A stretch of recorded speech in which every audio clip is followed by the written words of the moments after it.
iyadoo lagu jiro diyaargarowgii ugu dambeeyay munaasabada ciida ayaa waxaa xalay kormeer ku tagay suuqyada magaalada Laascaanood wafdu hogaaminaya la taliyaha arrimaha bulshada madaxweynaha Soomaaliland Cabdiwaaxid Cabdiqaadir iyo saraakiil ka socota madaxtooyada maamulka heer gobol iyo heer degmo mas'uuliyiinta ayaa ugu baaqay bulshada inay ammaanka ka shaqeeyaan bartamaha magaalada Laascaanood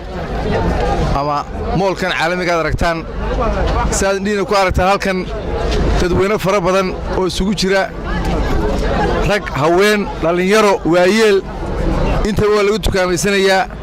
waxaan ilaahay ugu mahadnaqaynaa in ilaahay naga aqbalo 16 cisheen soo soonnay 13 bishii lixaad 2016 habeen khamiisi soo galayso 29 bishii Ramadaan halka waxaan ugu la sugan wafdi ballaaran oo nooga yimid caasimadda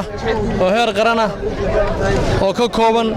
la taliyaha madaxweynaha arrimaha bulshada agaasimaha hay'adda qandaraasyada gudoomiye ku-xigeenka maareynta aafooyinka iyo laba sarkaal oo ka mid ah wasaaradda madaxtooyada Cabdiqani Maxamuud Jiire iyo Master Cabdullaahi Maxamuud Jiire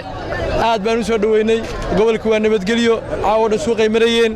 way adeeganayeen way danaysanayeen shacabkooda dhex marayeen Laascaanood ka horumarsan oo ka ammaansanaysa jirin Laascaanood waa markii ugu wanaagsaneed ugu horumarka wanaagsaneed ugu quruxda badan abid maanta maalin ay ka horumarsan tahay ma jirto waa aragtaa security lights-kii dadkii ganacsiga furtay meel walba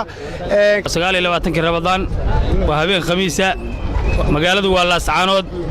waa beledkii khayrka qabay waa laaskii caanaha waa laas nabadeed bulshadii si fiican bay u ciidaysaa magaaladuna waa wanaagsan tahay waxaanu halkan u nimeynaa magaalada iyo bulshada iyo dadkayga la ciidno nahay bartamaha magaalada Laascaanood waxaanu soo kormeernay caawa sida dadku ciidda ugu diyaar garoobayaan si nabada oo qurux badan iyo jawi wanaagsan ayaanu kala kulannay dukaamada iyo bacadlayaasha iyo meheradaha oo dhan baanu soo marnay